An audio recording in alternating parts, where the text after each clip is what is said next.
Tara. And I'm Austin. And we're a married couple. And we are here to snark lovingly on Hallmark's Countdown to Christmas lineup for the 2020 season. And we are very excited about the movie that we are going to watch tonight. Highly anticipated. The Christmas House. Yeah, we're not too sure about the quality of the movie. That has yet to be seen. But we are excited for one reason. It's gay. It's a gay movie. So I mean, Christmas is kind of already gay. I mean, let's be real. Make the Yuletide gay. Make it real gay, Don we now our gay apparel. And so we did. Happy holidays. We're wearing our gay apparel. Happy holidays. We are in our Christmas movie watching sweatshirts. Our Hallmark Christmas movie watching season, bright red.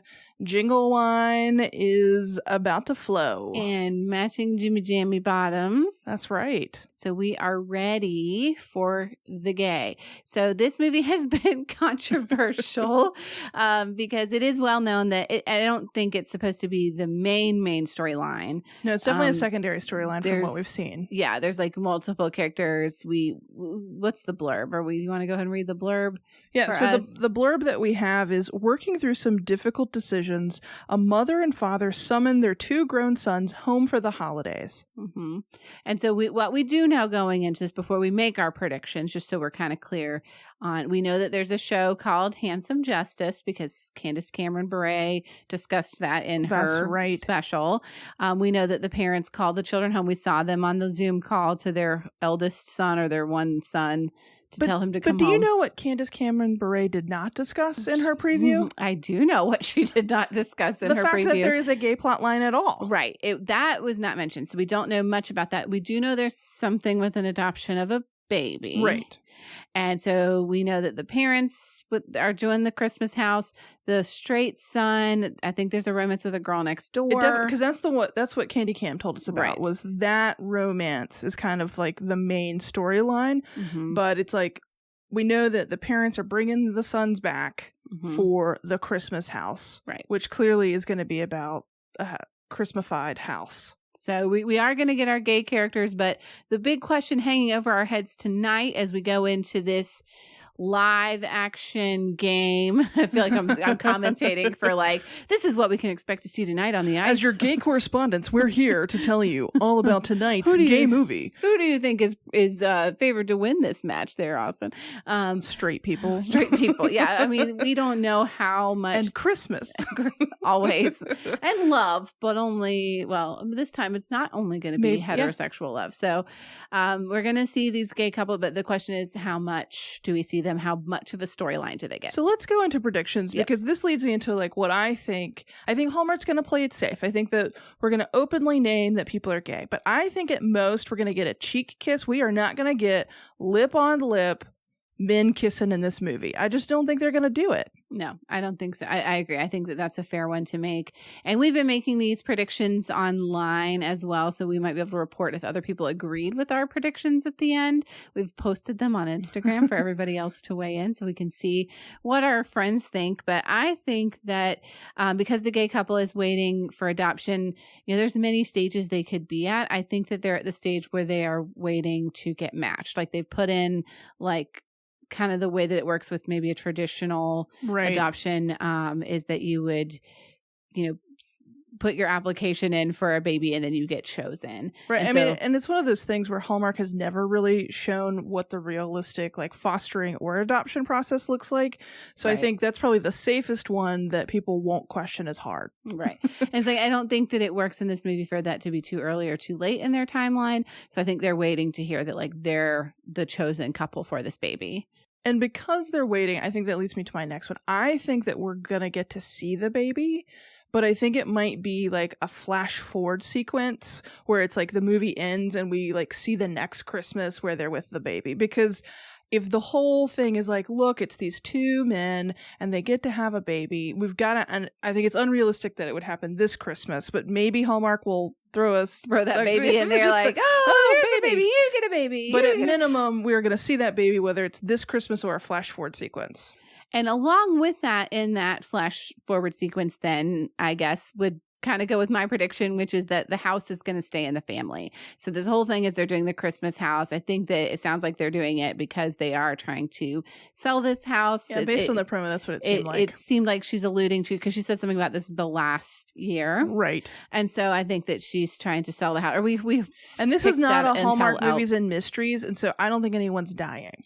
Right. And so if the house is for sale, then one of the sons is going to buy it, and my money is on the adoptive couple sons. Oh, because they need a bigger home for their baby. Right. And because the other brother can move in next door, and then they can do double Christmas houses. But that's not part of my prediction. That's if that comes true, I'm still going to claim it as a prediction. But I think that the gay brother. Well, we may not get double Christmas houses, but I do think so. Something that has changed this year is like the level of tacky decor has been pared down. Like, right. They definitely have like Christmas is thrown up on the walls, but it's classy Christmas is thrown up. I think we're going to get to see all the missing tacky Christmas decorations from every movie leading up to this point dumped into this movie. And it's going to be in this one house. So it's going to be like if normally each movie gets 100 points of tacky, the other ones have all gone with 70 points this year, and they all chucked their extra 30 points. Exactly. That's what I think is going to happen here. I mean, I can see that, because how else would it be the Christmas house? Right. The movie's named after it. So, and then my last prediction, because I was trying to wrestle with like what jobs these people have, and we have our job wheel, but I didn't pull it out because I was actually like, it doesn't really matter what job. I think that the straight brother, the handsome justice brother, he's clearly an actor because he's handsome justice, that he's too busy every year for Christmas. He never comes home anymore. That's why he's lost touch with the girl next door. And he's the too busy for Christmas and has to his parents. Find the meaning of Christmas again. Yeah. Mm-hmm. So that seems like a good bet. All right. Well, we have our jingle wine queued up along with and some charcuterie. Yes. And let's go snuggle up in our PJs and see how this movie goes. And live tweet the daylights out of it too, because we are ready for that too. All right. And we're back. We are back. Make the Yuletide gay. Am I spoiling too much to I say don't know. We loved this movie? So we had to watch it twice because when we live tweet, there's like a whole different experience level that goes into that. And I had such a blast watching this movie and discussing it with like the online community like that. And so for me, there were so many surprising moments in this that overall I was like kind of wowed. I mean, by no means is this something that people should champion as like, look, gay rights, like advocating. We've now made Hallmark gay. Right. Like that's not even close. We got maybe a grand total of 10 gay minutes in this movie, if even that. But I was pretty pleased with a lot of the things. I do think that there's some pretty snarkable moments still. Yes, as there are with many written down here. as there are many. But let's go into what actually happened. And Tara, I'm going to try my hand at a summary this time. You're not going to make me do the summary? We'll see.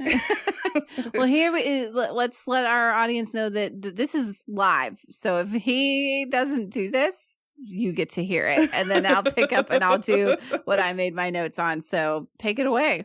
All right, so let's introduce you to the Mitchells, a family scattered across the country with our main character, Mike, living in LA, working for a show called Handsome Justice, which is what we open on, a storyline of Handsome Justice. And you go for a second, what am I watching? Is this a Hallmark Christmas movie or is this just a cheesy soap opera? And then we realize it's just Mike doing his thing on Handsome Justice. We have the Mitchells, Bill and Phyllis, the mom and the dad, who are at home and they're calling on their sons to say, come help us do one last Christmas house. It's been decades since we've done it. Your brother and his husband are already coming, so Mike, come on over. Mike goes, okay, well, the show might get canceled, so I got nothing better to do this holiday. So everyone packs it in and heads home to help put on one last Christmas house. We discover that Mike had a childhood sweetheart that got away, Andy. And Andy has since moved back to town as well because she's recently divorced and has a son, Noah, who is hilarious, by the way. we also find out that Mike has a secret past as a magician, and that so much of this movie is about magic. So everybody's coming in. We find out that not only to have the Christmas house do you have to put up a lot of decorations, but also you have to take out all of your personal home decor. So most of this movie is them taking things out of the house and then blowing Christmas lights up. Literally. There's a fire, but everyone's okay. So as we're going along, we discover that Mike is realizing his childhood home is more meaningful than he ever realized. And through his work with Noah and teaching him magic, which is how him and Andy connected when they were young, he's rediscovering the joy and importance of being at home with family. We also find out that Jake and Brandon are secretly not telling anyone that they are about to adopt a baby. And so they've gone through, it's failed several times, and so they've decided not to tell anyone until they know for sure it's going to happen. Brandon and Mike have a hilarious sibling rivalry that starts as soon as they meet each other at the airport arriving home. They start racing to go get the rental car. They see who can pick up boxes faster than anyone else. And all in all, it's a pretty hilarious relationship that we see.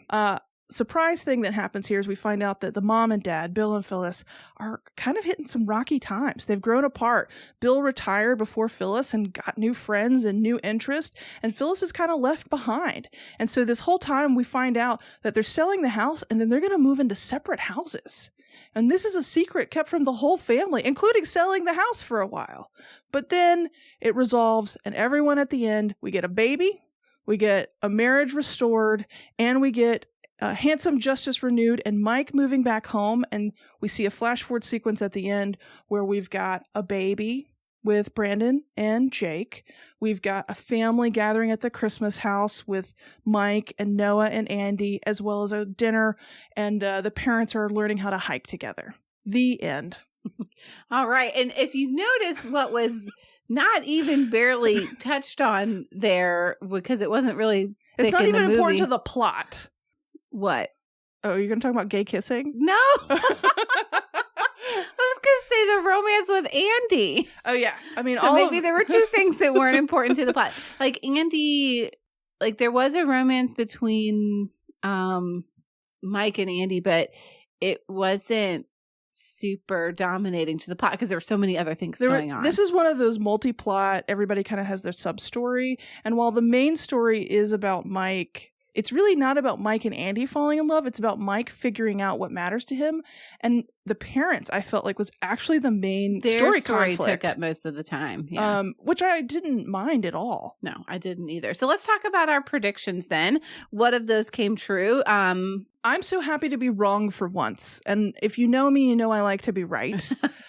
We got lip on lip gay kiss. I mean, I got teary-eyed because I can't believe Hallmark did it. Yeah. I can't. And I think the grand kiss count in this movie overall was 4 because we got them kissing, we got Mike and Andy kissing twice, and then we even got an old people kiss. I love a good old person kiss. In the hiking scene at the end. That's right. They kissed. Yeah. So, or no, she kissed him when he was Santa too, didn't she? Yeah, she did. So 5 the kisses? gays only got 1 kiss though, and everybody else got 2 kisses. So maybe that's Hallmark's way. We're still behind, putting us on the back burner. I was 2 for 3 in my predictions. So I predicted that they would be waiting to get matched for the baby, and they would get matched on Christmas Eve. I didn't even say that part. I had put down Christmas Eve, and they did. That was when they got the call, and it was like, yay, we've been chosen. The house stays in the family, but it did not go to the gay brother. It went to the straight brother. It went to the straight brother, which was a hilarious plot line. And then I counted it as a miss that the straight brother, which is Mike, was too busy for Christmas. I don't think there was any indication of that. I think that he was doing his Hollywood thing and now he wants to move home, but I still didn't fully count that as a yes. I got 2 out of 3, so I was wrong about the kiss. We got full lip on lip kissing, but what we did get was a flash forward sequence where we got to see the baby, and we also got to see all of the tackiness dumped into this house. I think we can agree that this was probably the tackiest decor we have seen to date this season. Yes, decor just threw up all over this house. So we also had a couple of other predictions. Most everybody agreed with our predictions in general from what we posted on Instagram.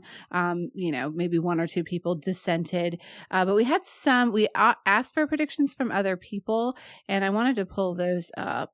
All right. So our friend Summer said that at most the gays would just be holding hands and sitting next to each other, which I think, I don't want to speak for her, but I feel like we are all glad that that is not right the end all be all of their relationship. But she did predict that they would all have matching pajamas at the end. And while it wasn't matching pajamas with the baby, it was matching pajamas with Mike and Andy and Noah. They were all in these super cute matching pajamas. It looked like an Old jammies. Navy commercial. So I count that at the end. And then your mother said there will be 5 Karens in the movie. And I don't know that there were any Karen. Was it a Karen-free movie? I think it was a Karen-free movie. So, yeah, we got Karen-free. Because even like the ad exec lady or any of those people that could have been Karens weren't as rude as I thought they could have been. So I also count that as a win, even though I think everyone's better. Unfortunately, no fun Karens in this movie. So let's go into the, let's talk about what we loved about this movie. So what are the sparks for us that really just like made us go, put our snarks behind us and really focus in on these like the Hallspark moments, right? Hallsparks. So as you know, my bar is low. Very low, yes. And it did achieve my minimum bar. Okay. Would I pay to see this in a movie theater? Absolutely not. No, but did I very much enjoy watching it and want to watch it again? And would I watch it next year if it came on? Absolutely. So last year we really loved the movie right before Christmas because it had the different storylines. That was a big favorite of yours, and check into Christmas. And this feels like those two, which were kind of our standouts last year. It felt like it had the quality of those two for me. It was funny. It was like a comedy. You love a good comedy. I do. I like a movie that doesn't take itself too seriously. And this one had dad jokes and manscaping jokes and who taught dad PowerPoint. And like she was a drill sergeant with her whistle trying to get him to set up the Christmas house. So I loved the comedy aspect of this. That really makes a movie for me. So I was all in on that. Yeah, I would say the comedy aspect of this, like Hallmark comedies are always like cheesy funny, but there were a few moments that really just made me laugh in delight. And the handsome justice piece in particular was one of my favorite like moments throughout. We open with this hilarious courtroom scene and everyone on Twitter is like, are we on the right channel? Did they get the lineup wrong? Because they've changed the lineup a few times this season. And everyone was just like, what kind of movies? And then we realized it is a fake TV show. And he was like, Your Honor, you're out of order. I mean, it was just... That was my favorite. I loved the whole handsome justice jokes. There were like commercials that were related to it. And it ended with this hilarious commercial, which was like, what is, it's like Grit is this, it's like Axe body spray. And the last scene after everyone's all happy and in love again is him being like, if you want to smell like Santa, use Grit body spray or something ridiculous like that. And it was just so, it was making fun of itself and its cheesiness. And I mean, even when they were talking about the ratings for Handsome Justice, it's like we almost beat that Pet Detective show. Like, right. Well, the whole Handsome Justice thing. I mean, first of all, Handsome Justice is a hilarious name. But also that they were coming up with ways to save the show. And they were like, do we set it in a different country? We bring in a doctor and a lawyer, like a Dr. Jekyll, Mr. Hyde thing. And I was like, what? Are we not going to explore that more? Like, what show is that? Because first of all, I don't really know how we would do that. What does that look like? But also, I'll watch that. And to me, it's kind of like, I realized I would actually watch a spoofy show like this. Like it feels like it could be something that Netflix could pick up maybe. Because I don't think Hallmark would. But it's like if Netflix picked this up, Handsome Justice with Clint Handsome as your main guy, and he's also a doctor and a lawyer, like, absolutely. It's like he's like surgery and like in the courtroom. And we were tweeting about this, live tweeting. So, we're picking up some bits and pieces from the community. So we want to let you know that some of these things are not necessarily our own. And this would be one that, we're talking about Handsome Justice and how we save the show. And I think, I don't know if I remember if it was my tweet or someone else's, but it was like magic. because there's this whole magic thread throughout. It's like, make him a magician and a lawyer. Would that not be the way to fix your show and bring in the ratings? And then someone responded to your tweet about that saying, ladies and gentlemen, was this your card? Ladies and gentlemen of the jury, was this your card? Yeah, that was the... Or like, Your Honor, the evidence is magically gone. It was like, you have so much there that you can do. And so I really like that. I like the little commercials. He also had one that he did with Noah for the realtor girlfriend lady. And it was like, Santa, hey, those cookies are for Santa. You're out of order. And it was sustained that character. And so they really did a good job of weaving handsome justice throughout the storyline. And I think that was part of the funniest bits for me. Right. I definitely think that. I think magic was also one of those hilarious moments. While there might be some snarkable things in this, I got a lot of delight out of the magic storyline and kind of wished that the movie had just been like one magic Christmas house, and that they meshed more of the magic and the Christmas house together, because we meet one of probably my favorite characters besides the mom's whistle, which I think is a great character in this movie. VIP for sure. Or MVP, right? MVP? MVP. Like, Mom's Whistle in this movie is a pretty great character. But the best character I think I have ever met is Marvelous Jim, the magic shop owner. Yes. And like the music they played behind him when we go into the magic shop, it felt like I was watching Are You Afraid of the Dark in the 90s. Right. And that character that like Mr. Sardo accent on the dough. Like he looked like he was clearly I can't believe that this man wasn't channeling that character from Are You Afraid of the Dark, because it's such for our generation, and we are elder millennials, and I don't know how old this actor was, if he would have been part of the top end of that generation as well. But it's just such a cultural touch point for any Nickelodeon kid from the early 90s or the mid 90s, that his character was that character. So it was a huge nod to that. Yeah. It's not a coincidence. But he was he had some hilarious lines. He was like, so he puts in a bid on this house because there's got to be some pressure of who's going to buy the house. And it ends up being Mike, but Jim has to be the reason that Mike decides that he's got to grab it. And his final saying is, the clock has ticked its last talk, and I must make an offer. I mean, I could watch a whole movie on this guy, because why does a magic shop owner have the amount of money that this house? I mean, this is a nice house in the suburbs of like New England somewhere. Right. Upstate New York, maybe? New York somewhere. I don't know. Yeah, New York probably, actually. And then he just... How? That's a lot of by himself. Maybe someone on Twitter said they looked up where they think this house might be located, and the property value is close to $600,000 for this house.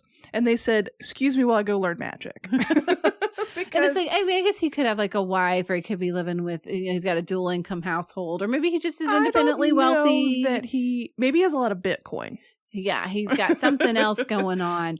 But here's my theory on this man. And this is actually part of why I think this movie has some layers. I think there's some complexity and some deeper analysis that we could do here, because I think he's Santa Claus. I think he is supposed to be a nod to Santa. Because he has some magic, and I don't think he actually wants to buy this house. No, I think he's strictly doing it. I think he's trying to set up a series of events because he's very heavily involved in Mike's storyline, and Mike needs to meet his girl and figure out where he's supposed to be. And that's the magic. Well, part of why I've always loved Hallmark movies is like Santa Christmas magic. And over the years, they've gotten more to the like romance side. And this movie gave me literal magic at Christmas. Right. And I was delighted. Stage show magic. So it was an interesting way to kind of work that in. It wasn't like twinkle in the old man's eye, or like, ooh, snow flurry, and then the wishes come true. It was like, he's got darker hair. He's not a white-haired old man. He's, a chubby, dark-haired, bearded magician. But there's definitely there's something else going on. I feel like his name should have been Marvelous Nick, and then we know for sure that he would have been Santa. But his name was Marvelous Jim. Mm-hmm.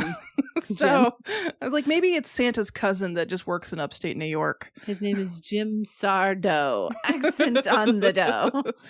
Yeah, so the whole magic storyline was pretty great. And it also introduced, like, I think that this is actually probably one of the best casted movies we've seen overall. Like, it didn't feel like any one of the actors had to carry anyone else. Right. And I think they all seem to, like, play really nicely off of one another. But I actually think the standout star here, besides the whistle and besides Marvelous Jim, was Noah, Andy's son. He was cute. He's the kid that I always want to see in these movies where, like, he gets introduced with, like, a burn immediately. So he meets Mike. He's like, oh, you're that guy from that show. And Mike goes, oh, it's always so nice to meet a fan. He said, well, I didn't say that. I just said I've watched your show. And I was just like, yes, this is the kind of child I want in all Hallmark Christmas movies. Well, and he looked a little less conventional than some of the other characters, too, because there was just like a slightly nerdier quality to him. And I say that in the most loving way because we're both nerds. His glasses look like your glasses. And he had glasses like mine. He had the longer hair and he was interested in the magic thing. So I think it was nice to see kind of less of a clean cut, violin playing musician child in this movie. He didn't feel like an imposter from so he was doing Austria. Something, he was doing something a little bit different. And a thing that I like, you liked the casting in particular, and you liked Noah, and we had Sardo, but everybody else was mostly these three couples that we're following throughout the movie. I liked that we had a male protagonist. We really start with Handsome Justice. That's so true. It's sort of our focal character. And instead of it being, because normally in these movies, your main character would be Andy. That's so true. She was the love interest. I didn't even think about that. And it was really Mike who we start with, and we're following his journey, and he's the one choosing to move back home. So it was a little bit of a flip-flop, but in a sneaky way, because there's so many other things going on. You're so observant, Tara. So, yes. It's that whole library side of you coming out where you, like, just read books all the time and know every story ever written. Exactly. Male protagonist. I think other things that I also really liked, so I think Hallmark played it safe. This is definitely gay, like, adjacent, but I was fully expecting, as many Hallmark movies do, like, oh, hey, sis, hey, bro, that we were going to be introduced to the gay brother as, like, hey, your gay brother and his husband are coming, who are both homosexual. Like, I thought we were going to get some... Hey, bro, I saw your name credited as Jim Smith on that episode of the show that you were in yesterday. What is it called? Handsome Justice?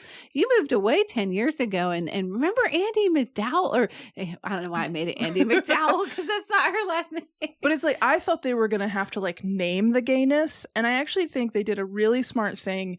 And this was a term that a friend of mine introduced me to, which is called casual representation, where we don't have to name gay. It just exists. The conflict isn't about anyone being gay or coming out or people wrestling with gay. It just exists. And it's about families and love. And I think that was probably the smartest thing that Hallmark could have done in terms of representing their first, like, explicitly like gay character in a main storyline. Well, because you don't spend time in the other movies being like, Mom, Dad, I think I'm heterosexual.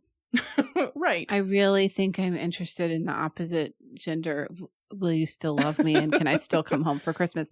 And so it's a way of normalizing it. I still think we have a way to go without getting into this as a snark, because I don't think it's fully a snark. I think it's like a serious moment of, this does not mean we've made it in terms of Hallmark movie representation. We have a gay character, but we don't get to watch them fall in love. Right. We don't get to watch them find each other. And they did get less time than any of the other storylines in this film. I see why old CCB and her Christmas balls didn't mention this one at all, because they had a limited storyline. So I still don't think we've really had the gay male protagonist or lesbian protagonist. Well, that's the thing, is I think that actually it was safer to do gay men than anybody else. Like, I highly doubt we will ever see a trans character in a Hallmark movie. I highly doubt we're going to see a lesbian love story like Hulu's doing.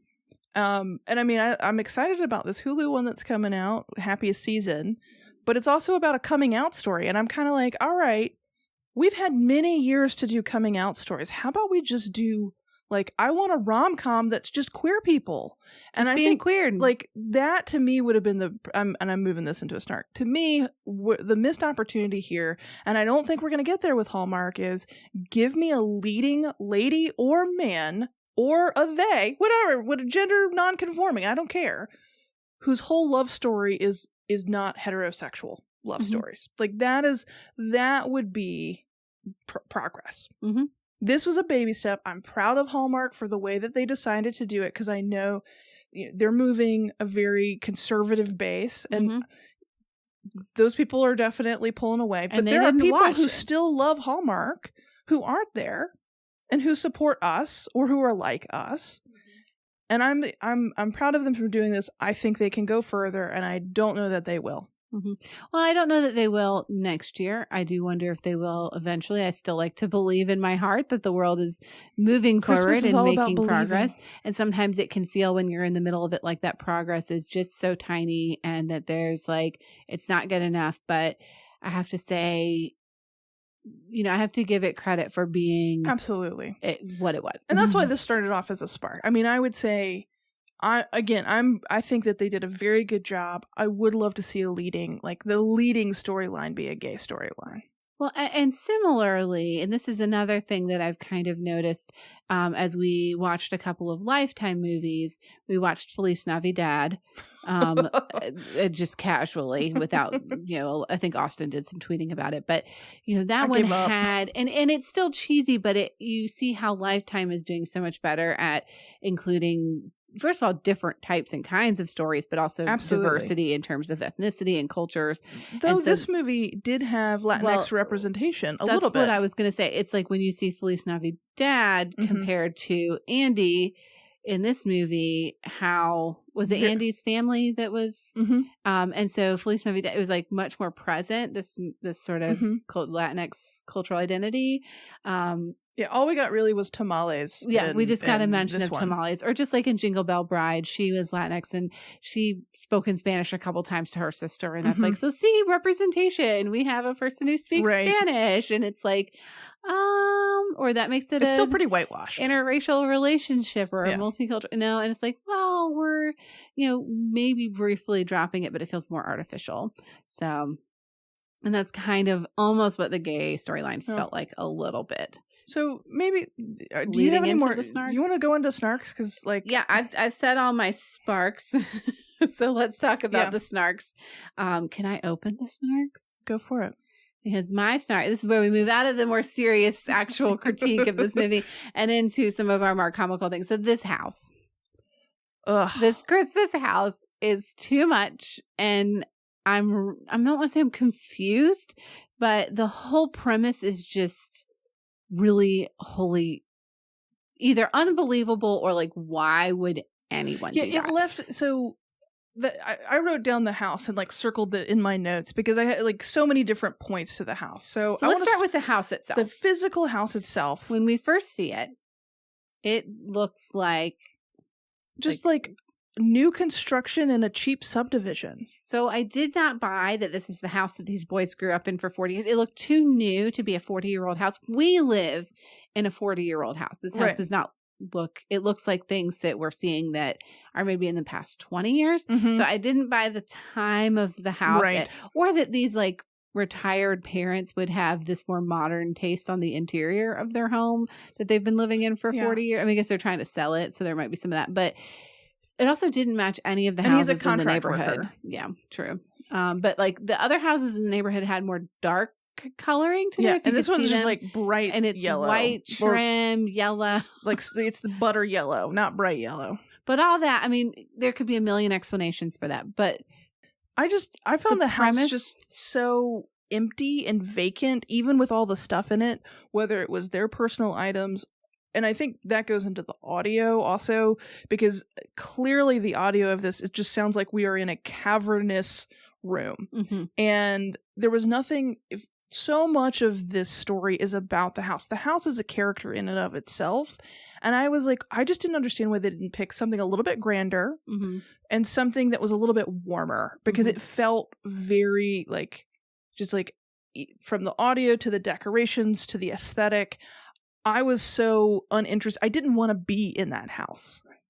Well, but so on one level, the house was somewhat believable because knowing the price was probably about a $600,000 house in New York, and these were retirees that owned the house. In that sense, it felt like a house that you would actually have. True. And maybe it kind of put me in my place a little bit of understanding why Hallmark uses these much nicer houses than most people would ever have, because you need them as a backdrop for the space you need to like block and present a movie, because this one, and I don't know that it ever had the furniture in it, because they spend half the movie like taking the furniture out. They barely had it in there. So, but I even felt claustrophobic in it. Is that creating that cavernous feel, because it never really had carpets and furniture and all that, because what they do is they take all the furniture out of the house to make the Christmas house, which is what is the other ridiculous part of this. Understand why you would do that. And not only do they do that, they literally they have a massive storage unit with 40 years worth of decorations that they swap out for their normal residence stuff. And they're putting their whole house in storage, and they do this 2 weeks only for one night. Yeah, it's not an all of December thing. Like, come look at our house. Where do they sleep? Where do they sit? Where do they eat? And at the last scene where we see Mike and Noah and Andy, they're like on a beanbag with like a sheet over top of it in front of their Christmas tree in the middle of the floor. Sofa. It seemed terrible. It's so much. It seems like so much work, because they were worried that 2 weeks wasn't going to be enough. So that means that they were doing it for what, like a month before? They usually did 4 weeks before. So they would probably start at Thanksgiving and go right up until Christmas Eve. And then if it takes 4 months to put this stupid thing up, it's got to take 4 weeks to take it. So I say 4 months. Yeah. 4 weeks to put this stupid thing up. It would take us 4 months to do that. It's going to take them 4 weeks to take it down. And do you really want to spend 1/6 of your year putting this thing up and taking it down? For one night. For one night. I can understand taking all of November and doing the Christmas house for all of December and then taking it down all of January. But even then you're not living in your own house for a quarter of the year. That's a lot. Like, because they had a whole room that was turned into like a snow room, and it had snow falling. Like, those had to be bedrooms. Yeah. Like, are they still sleeping in Maybe they their get to house? keep a walk-in closet or something, and like know. just sleeping bags. What were bags? they doing with the kids? Like, when they had the kids? Maybe they just sleeping? They just slept with a big old polar bear. And it just seems like it would ruin Christmas. You know what this reminded me of, actually? What? We watch sometimes, I guess it's been a couple years this show's come on. It's called The Great Christmas Light. Oh my gosh, Fight. yes. And there, normally it's all the stuff on the exterior of the house, but I think last year they had a house where they took the whole inside of their house and gave tours of it. And there was those two gay men that had all the Santas in their house. So it's like, because they're gay men, did someone get inspired by that one? I would imagine this was probably already written and in the works by the time, or maybe I'm remembering it from another year. Maybe this was like one of those like Harlequin-esque books that we don't even know about yet, because that I would read that one. Yes, we would. And so let's talk about the decor inside of the house then. Like, what is, like, for our people that did not see this movie, let's paint a visual picture of this interior. And I'm going to snark along the way, because so they talk about that some of these decorations are 40 years old. They haven't done this in decades. The Tupperware like those tubs. Oh, they had so many red Tupperwares. But they all matched. And I got to tell you, as a person, like, Walmart, wherever you go to buy your like big storage bins, they don't sell exactly the same one every year. You're gonna have a mismatched set. Like maybe like one year they decided to just buy like an entire warehouse full of these, but everything looked way too clean and nice. Now I can see, because the way that she prepares to do this house, I mean, she had like a slideshow. She had 3D renderings of like what the inflatables would look like once they inflated in the yard, which was a new thing for them this year. She had the list. So they did buy some new things. She was like, and guess what we have now? Inflatable yard decor. She was so impressed by that. So they did add some new things, but most of it was their pre-existing decor. Right. But they haven't done it in 20 years. Right. And so you would imagine that then these bins are 20 years old. So 20 years ago, she went and maybe replaced all the bins. But I would imagine it being much more of a hodgepodge of materials. But I mean, okay, suspension of disbelief on that. So on the exterior, there's these like archways over the sidewalk that are kind of like lighted lit art, not lighted, lit like, archways. Yeah. And then they build a stage for a 5-minute magic show. A full-on stage with like curtains behind it and a platform and those gummy lights, bear lights in the front of they it. were gummy bears, like giant gummy bear lights on the front of it. Tara's like, were those gummy? We had to pause and look. And we had to see what the gummy bears were. Yeah. So they had the full stage. They had a DJ stand. Yeah, Mr. Sardo. Mr. Sardo was the DJ for the event. Lots of just like what you would expect in terms of exterior. And then it's a 2-story house. So just like a blanket of Christmas lights, kind of similar to Christmas Vacation, where it's just like lights on every level. That whole, like the roof that goes above the porch was just like rows and rows of lights, just like straight up lights all the way across. And then when you walk in, you see to your right, they have 4 different themed Christmas trees. And so they have a family Christmas tree, and they have like rotating polar bears and a train set that goes around the house. And they put in fake snow in some of the rooms. And then as you walk down a hallway, there's actually a snow machine blowing with like cool lighting and like gobos of snowflakes on the walls. You see like little Noah walking through. Again, this could have been Are You Afraid of the Dark? Because a lot of it was like a little too magical. The carnival scene, and you'd see that creepy clown like pop out of the closet. Exactly. Like there were a few moments where it's like, is this a Halloween show? It did feel like what a haunted house would be like. I see where At people Christmas. would turn their whole haunted house thing. I mean, it wasn't scary in that sense, but the level of intensity of it. And then exceptional amounts of wall wreaths. And then cabinet door wreaths on ribbons. Absolutely. And then every little Santa figurine on every surface. Nutcrackers. Lots a of Christmas nutcrackers. village. And garland everywhere. Yeah. So, I mean, again, I do feel like all of the props that didn't get used on all the other movies just got thrown into this house. Or all the props that were used in all the other movies. I looked for those candy canes that you have seen in every movie, and they didn't have them. No giant candy canes, so...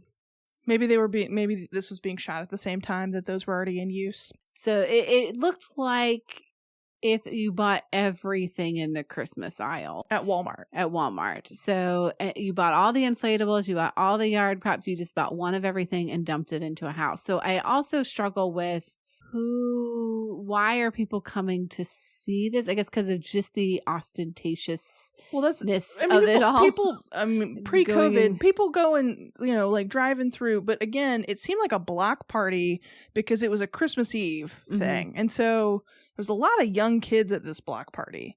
But I was just like, who from the town is coming to this? Because I get why people go to look at someone's house that has the Christmas lights, or they'll time them to the music and stuff like that. That's a really big thing. And they do the drive-bys of the houses in the neighborhood.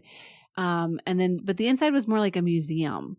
Yes. And I think it would be interesting if it was more like, this is our house at Christmas, and they had their regular stuff, and it was just so Christmasified. So it's like, look at this people's house, like you're doing a home tour. Right.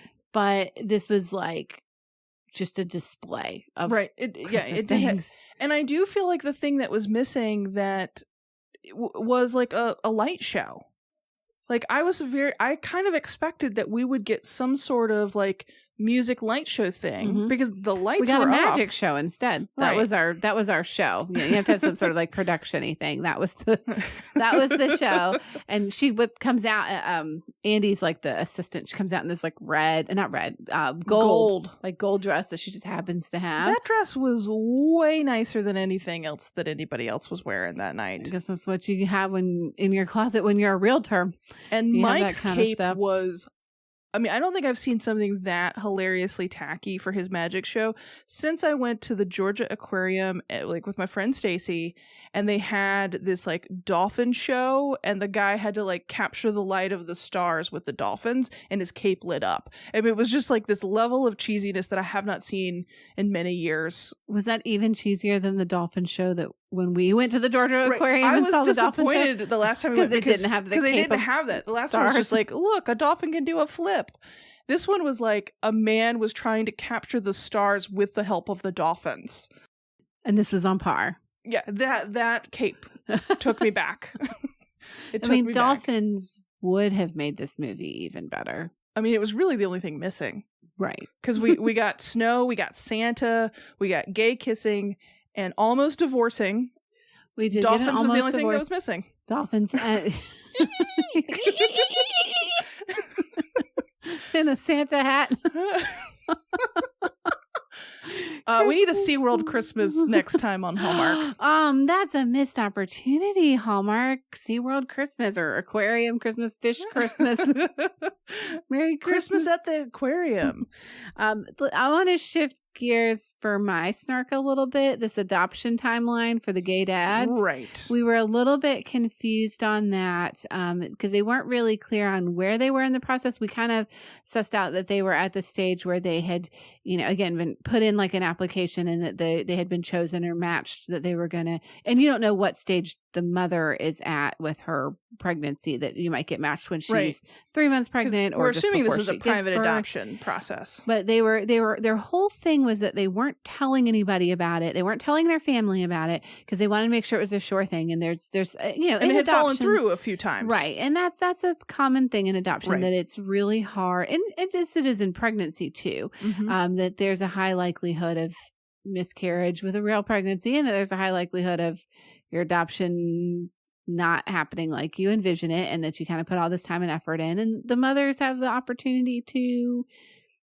say no even after they've given birth, and there's a time period. So I felt like it was a little bit strange that that's the moment where they felt that it was a sure thing, when I'm pretty sure in most adoptions, the mother, even after you get the child, the mom still has a few days to change their mind. And that most people that are in that game kind of know that you still, you might be excited that you're getting the baby, but it's still not a sure thing even at that point until you sign that adoption paper. And that's not going to be till several days after. And you go to the hospital, you're there when the baby's born or whatever, and you have the baby for a couple of days, and then mom signs away her rights, or she has that grace period to take her rights back. So it was just, again, as we see in Hallmark, I think it actually does harm about the whole timelines for foster care. We saw it last year, adoption, making it look like it's an easy process. And it is not. And I think that sends a strange message to people about what it really looks like. And I mean, I don't know, that's like a kind of a nitpicky snark, but I was very confused about their timeline. I mean, this movie brought up a lot of questions to me. I mean, one was go into the mom and dad storyline of the mom clearly just like passive aggressively kind of was just throwing out her like discontent in her relationship and then pretending everything was fine. And she cried a lot. Yeah. And I was like, someone help this mom because she is sad. Like we didn't really hear much from dad. Well, and that's the thing is like, I didn't understand. Does the dad even know how bad it is? Does he know they're living in separate houses? Yeah, I never got the sense that he figured that out. I think he finally woke up when she talked to him about it. But all of a sudden I was like, did she just like decide these things and say, you know what? I think we're better off. Like she wasn't talking to him or something. So something felt really odd about like, how much is the dad in the know about her upsetness around their relationship? So that was a big question mark. The resolution to that felt weird compared to the actual problem itself. Right. So the problem itself, I was after all those years, like 40 years or more of being married, that their marriage is going to dissolve over the fact that he has new projects and friends that don't include her after retirement. And that's their whole conflict. And I don't want to downplay that there's probably way more complexity to those types of things, but then there's complexity. There's probably other reasons. And so the solution was she was like, so I'm going to buy this house. It's a bit of a fixer upper. I've hired my favorite contractor, nod to the dad. And he's like, I just want to make her happy. So they have bought a fixer upper project to work on together. And I look over at Tara and I said, no one in the history of anywhere has said, you know what's going to unite two people? Doing a house renovation project. That is the thing when you get married and you start talking with other married people, they say, make sure you're on good footing before you start redecorating your house, because that is a strong conflict area. Right. And so with all this issue, however, the way to fix it is that they're going to do a project together, so that he's not doing a project with someone else. He's involving her and she feels involved. And I just feel like that is not fixing this marriage if the problems were deep enough that they were going to get separated. So either the problems weren't that bad, or this is not going to be the fix to it. And I know that's also like more of a serious snark, but that I would have been happier if they just separated and hadn't even had that conclusion. And with how realistic Hallmark made this storyline, where they were clearly like, I was like, oh my goodness, are we going to get our first, not only are we going to get our first leading gay or side character that's explicitly gay, are we going to get our first ends in separation? Which I would have been fine with. Because like life is complex and hard. Like it makes sense, but you always nitpick on this. Like the resolution of this movie felt faster than any other movie we have watched. Like, you get a car. We get a phone call for the baby. In the same breath, we find out that they've decided to work on their marriage. In the same breath that Mike gets renewed and picked up for another season, and is buying the house. Like, I mean, it was just like boom, 10-minute epilogue for. It wasn't even 10 movie. minutes. Yeah. I think it was 5. Like it was insane. It always feels like whiplash at the end. They just wrap everything up too neatly. And this one had a lot of back, what is it called when you go back, like a flashback, right? So this had a lot of flashbacks and a flash forward, and I actually thought they did a great job of weaving those in, more so than any other movie we had seen. And then maybe we're kind of burned on Nashville Christmas Carol, which did not do a good job with its audience, because we had kind of whiplash with that one. So I was very surprised at how fast the resolutions were for how serious the problem was. And so, I mean, we flash forward and they're hiking, so clearly they realize they need to find activities together, do things together that aren't pulling them away. So fair, but no one is going to pick a house renovation as the thing that reunites them through difficult times. Right. And if you are that person, congratulations. Know that you are in a very small minority of people. My last little snark for this movie was, so the son decides to buy the house. And I have 2 problems with this. Number 1 is, he's like, I don't want to be in LA. The show got picked up in New York and I'll just commute. So is he saying also, maybe when the show's done, I'm not going to move again for my acting career? So, does he even care about his job anymore? And what's he going to do? Right. Be a magician? He's going to take over Marvelous Jim's magic shop. Well, he's going to become a realtor. That's what you can do. Is he's going to become, that's fine. He'll be fine. So it'll be a husband and wife realty company, which is totally fine. But it was just, that felt like his reason for buying the house didn't feel real. It felt impulsive. Yes. And then second, he comes in with an offer. So his girlfriend is the realtor. His mom is the seller. And I felt really cheated out of the fact, did he get a discount on his house? Why are they even using the realtor? That's her first realtor, listing, or is it her first listing? Yeah, I think she's trying to show that she can make it in this market. But I was just I needed to know, did he get, I wanted her just to say, you know what, and I'll give you the son discount. And if not, that's fine too, but it just needed to be named. Yeah. Well, I think that's all the snarks I have. Do you have any other I'm good snarks? On snarks. We can roll into our end segments here. Okay, so title review. What are your thoughts on The Christmas House as a title? Well, it's a dumb title because it's what is this movie about? So I would call it A Little Christmas Magic. Ooh, I do. It had a magic theme. I do feel like magic should have been in the title of this. Mm-hmm. The Christmas House, I understand why, but then it's magic just need the magical Christmas house. Or just something. Because there's magic in the Christmas season and all the love and the things that are happening to this family as they progress in their stories, magic and love, and then literal magic. And if they were going to commit to staying with house, then it needs to be the Christmas house of secrets, because no one is telling anyone no one's telling about the adoption, no one's telling about selling, no one's telling about divorce, no one's telling about cancellations until much later on in the story. Christmas secret. So, everyone's got a secret. And that should have been the blurb. Everyone has a secret this Christmas. Well, and we said that this one should have sequels, so we came up with some potential sequel titles.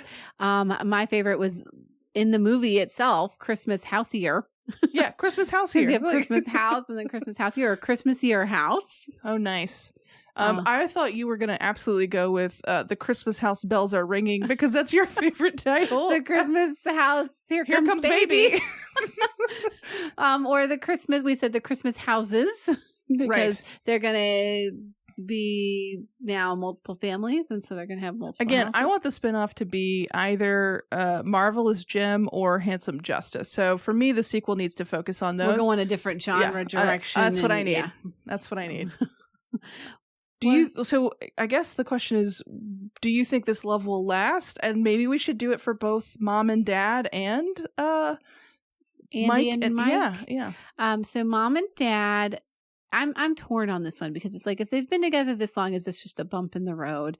So I need to know, I guess I need to, for the first time ever, say I need more information. I need to know if either the resolution was too rosy or the conflict wasn't fully like given to us. I don't have enough information to say. Like maybe mom just had a mood disorder and she just needed on some meds and she's good now. Like she's stabilized. And she doesn't have the not Christmas communicating blues. Things that were going on, and that they weren't actually, I don't want to say that they weren't as bad as she thought, but that, the conflict really was exactly what we saw, and that she was having a moment with it and that she worked through it.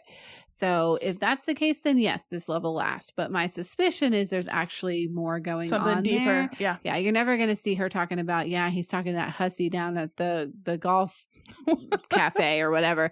And so if that. God, those hussies at the golf cafe, y'all. They are always problems for marriage. And so if she's talking to the hussy, then there might be more issues there. But then I do think that Andy and Mike, I do think that they will stay together. I do too. It's a childhood romance. Clearly, he has a great relationship with Noah. And I think that whether he's successful in his career or not is irrelevant to their relationship. And worst case, they'll just sell one of their houses. They live next door to each other. Well, and he has been a movie star, or a TV star, but his star, I think, is fading. I think that this spinoff show is not going to be successful. I think he's going to be a real estate agent with Andy, and he's going to move into his sort of post-celebrity life. And I think he's at a stage, whatever, 40-something years old, that he needs to move into that stage and settle down. So he's gotten there. I think that I agree with you that Mike and Andy are going to last. I think the parents, you're right. I think that they're going to last, but maybe they're going to go separate ways. So maybe they're not going to officially divorce, but that she realizes she needs her own friends and her own activities, and they're separate from him. I have no worries about Brandon and Jake and their little baby. Because we didn't see any conflict. Correct. So they seem great and 100% rock solid. And we all know that babies make sure that relationships stay rock solid. Yeah, there's no conflict there whatsoever. House renovation projects and major job and moving life changes, all easy recipes peasy for success easy for these peasy. People. But I think that they are all going to last. Actually, let me take back. I do think they are all going to last because we have to have a sequel. And in order for us to have a sequel, they all have to still be together. Okay. So conclusion is everyone lives happily ever after until the next one. And into the sequel, yes. And then finally, our rating system. When would we watch this movie? I actually think that the Sunday before Thanksgiving was the perfect time slot for this movie. And so I would not change a thing about when this movie happened. I would watch it on December 21st.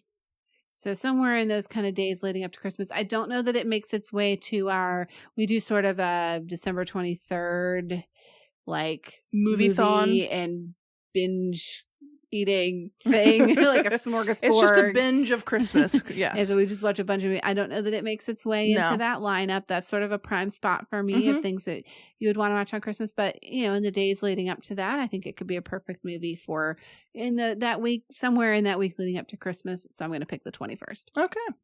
Overall, I would give this movie 4 snarks because of just the silliness. And I would give it 4 sparks out of 5.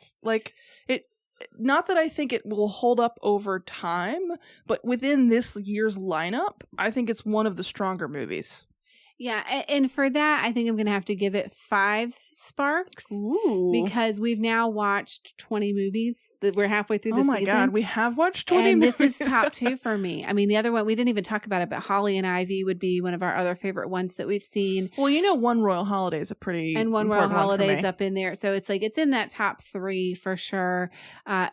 Mostly because everything else is just so mediocre. I mean, there's not been a lot that's been terrible, but this stands out at the top of the pack. Right. And so I think that's my kind of criteria for a 5-star. It's not going to be an Oscar winner 5-star. That's there's a different way that I'm rating these. And then Snarks, I think it's a 3 snark because I actually had more sparks than Snarks. And so, you know my Snarks were kind of all in 1 or 2 big categories. You know what? I will downgrade my Snarks to 3 as well. And I think of them as loving Snarks, not mean Snarks. And so 3, and maybe we can go 4.5 for sparks for this one. Okay, yeah, as an average of ours. Or, yeah, because of 4.5 sparks and 3 Snarks. All right. For the Christmas house. The Christmas house. All right. Well, this is the week of Thanksgiving, and we have a lot of movies. Movie 2 out of 9.